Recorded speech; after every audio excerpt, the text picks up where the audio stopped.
ቆንጆዬ ሲባል ያው መገመት አያቅታችሁም ብዬ አስባለሁ። ቆንጆ ናት ልጅቷ። ባሏ ደግሞ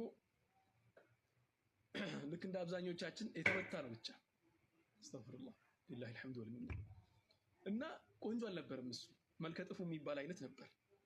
እና እንዳጋጣሚ ሚስትየዋ የሆነ ቀን እንዲህ ባሏን አይኑን ታየዋለች። ባልየው ደግሞ በቃ በፍቅሩ የወደቀች መስሎት ፍጥጥ ብላ ያያታል። አይኑን አየችና መጨረሻ ላይ አዎ ፍንጋ ማለት ነው ፍጥጥ ብላ ስታየው በቃ በጣም ተመቸውና የሷ እይታ እሱን ማፍጠጥ ጀመረ። ፍጥጥ ብሎ ያያታል። ከዚያ ምን ትለዋለች? ባሌ አለች ሁለታችንም እኮ ጀነት መግባታችን ጥርጥር የለውም አለችው።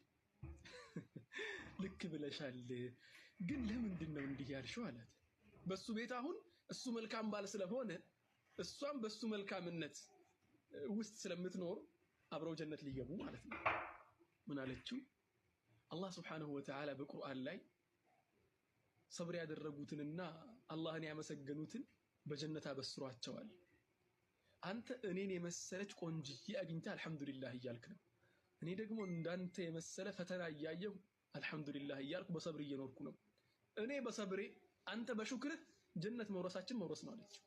ያ ሰላም ሰልምና እንዲህ ካለች ሚስትም አላህ ይጠብቀን። ኢሞሽናል ዳሜጅ እነዚህን 6 ምልክቶች በህይወታችሁ ያያችሁ ሆነ አላህ Subhanahu Wa Ta'ala በዝምታ የረዳችሁና እናንተ ባይታያችሁ እንኳን በጸጥታ ጉዳያችሁን ያስተናበረላችሁ እንደሆነ ወቁ። السلام عليكم ورحمة الله وبركاته። አንዳንዴ ህይወት ውስጥ ሙሉ በሙሉ እንደተሸነፈን እናስባለን። የቻልነውን ያህል እየሰራን አላህንም ደግመን ደጋግመን እየለመንን እንጥራለን። ነገር ግን ነገራቶች እንዳሰብናቸው አይሆኑም። እናም በዚህ ሰዓት አብዛኞቻችን በቃ አላህ እኔን ረስቶኛል እንላለን። ነገር ግን እውነታው ሌላ ነው። አላሁ Subhanahu Wa Ta'ala በፍጹም ባሮቹን አይረሳም።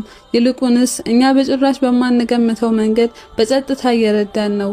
እናም ዛሬ በዚህ ቪዲዮ አላሁ Subhanahu Wa Ta'ala በዝምታ እየረዳን እንደሆነ የሚያሳዩን 6 ታላላቅ ምልክቶችን እናያለን ኢንሻአላህ። አንደኛውና የመጀመሪያው የዱንያ በሮችን ሁሉ ይዘጋጋብናል። አንዳንዴ የሆነን ግብ ለማሳካት ሁሉንም ነገር እንሞክራለን። ለምሳሌ ስራ ሊሆን ይችላል። እናም እኛ ያንን ስራ ለማግኘት በጣም ቆንጆ ፕሮፖዛል በማስገባት በመናውቀው ሰው በኩል በመሄድ ሰዎችን በቀጥታ በማናገር የቻልነውን ነገር ሁሉ እናደርጋለን። ነገር ግን የዱንያ በሮች ሁሉ ይዘጋጉብናል። እናም እኛ በዛ ሰዓት ለምንድነው ይህ ሁሉ ነገር በእኔ ላይ የሚሆነው?